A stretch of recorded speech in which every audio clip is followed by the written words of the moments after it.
বিরাট জোরে খিদে পেয়েছে। একটু আচার হলে না ভালো হতো। কোয়েল, যা একটু আচার নিয়ে আসো।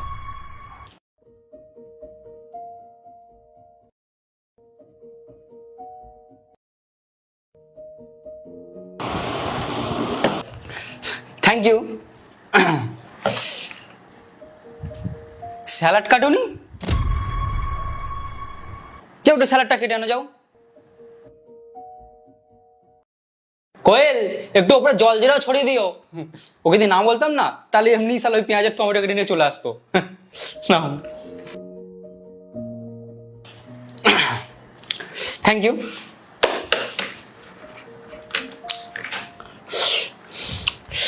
খুব ঝাল লেগেছে। জলটা আনি। আরে জলটা আনতে হয় না, খেতে বসেছি। জলটা আনো যাও।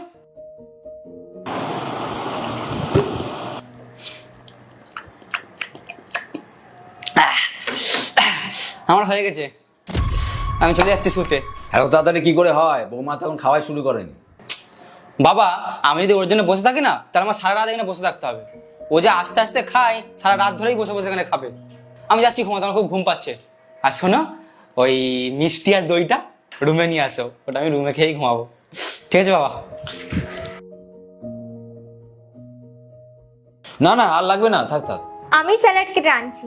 না না, দাঁড়াও, তোমাকে যেতে হবে না, তুমি বসো। উফ, আজকে আমার দেরি হয়ে গেল। বাহ, হেভি গন্ধ বাড়াচ্ছে তো। বাবু শোন না, একটু স্যালাড কেটে আনতো। কোয়েল, যাও।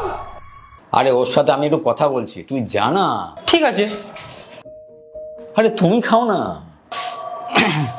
এই না বাবা স্যালাড। আচার। বাবু যা তো ওটা আচার নিয়ে আসতো। আমি নিয়ে আসছি। তুমি বসো না, ওই নিয়ে আসছি। একটু আচারটা নিয়ে আয় না, আমার খুব আচার খেতে ইচ্ছা করছে। আমি নিয়ে আসছি, এটা আবার কি? এই না বাবা, তোমার আচার। এ বাবা, জলটাই তো আনা হয়নি। বাবু জানা, একটু জলটা নিয়ে আয় না বাবা। কি কোয়েল, খেতে বসে তুই জলটা আনোনি? বাবা আমি আনছি। আরে তুমি বসো না। বাবু জানা, জলটা নিয়ে আয় না বাবা। বাবা, তুমি আমাকে একবারে বলতে পারছো না কি লাগবে? একবার জল আনো, একবার এই আনো, একবার ওই আনো।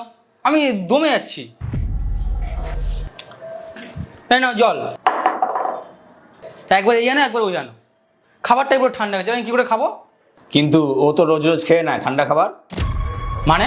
মানে আজকে তোকে যখন খাবার টেবিলে 2-3 বার উঠতে বললাম, তুই রেগে গেলি। আর বৌমাকে যে তুই রোজ রোজ 10 বার করে তুলিস, তাতে কিছু মনে হয় না? না, ও কিছু বলে না বলে তুই এটা ভাবিস না যে ওর খারাপ লাগে না। তুই ওর বর, তোর দায়িত্ব ওর না বলা কথাগুলো বোঝা। ও তো তোকে রোজ গরম গরম খাবার বানিয়ে দেয়,